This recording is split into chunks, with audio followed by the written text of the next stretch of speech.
The renovated downtown Appleton Public Library is still weeks from completion, and library services will be unavailable until early next year after the temporary library closes November 26th. The library director, Colleen Rortvedt, says the wait will be worth it. Every room in the library throughout the building, we want people to come in, and throughout the week it's going to change and be different depending on what's going on that day. And we want it to have that dynamic mindset to it, so people want to come back. The revamped library will provide improved aesthetics for everyone to make each visit an event. Wi-Fi will be available throughout the building.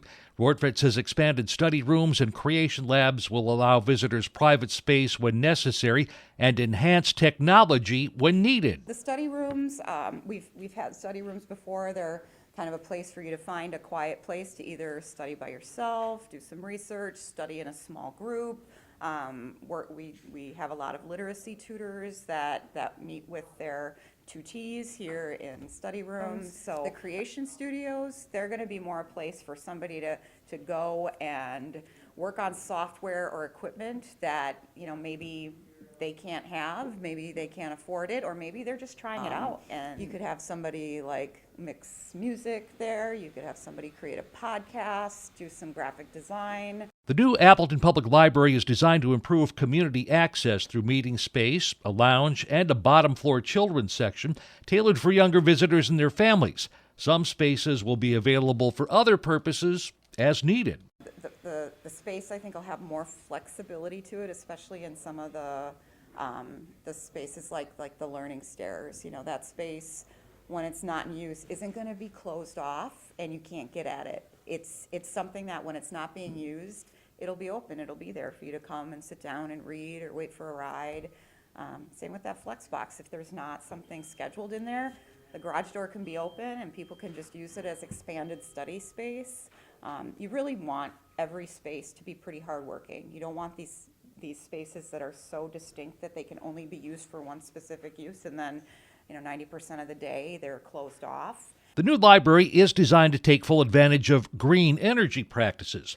Rortvedt says that ranges from the atrium windows and skylights to the geothermal heating and cooling system, which was a hard sell initially to Appleton City Council members, who then enthusiastically embraced the idea. But it was definitely something that we thought was worth the investment, and then it became a priority for council. They said we want it in the building, which was important to know because you really did need to design it in. You can't just take it out or put it in. It's part of a more intricate design.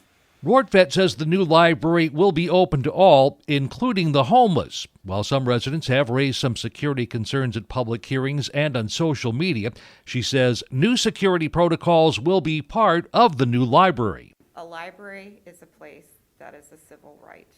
It's not a privilege. And when you use a library, what's important is that you have a standard of behavior and rules, and that really focuses on your First Amendment rights to access, to share, and receive information. If somebody has a behavior issue, we address the behavior issue.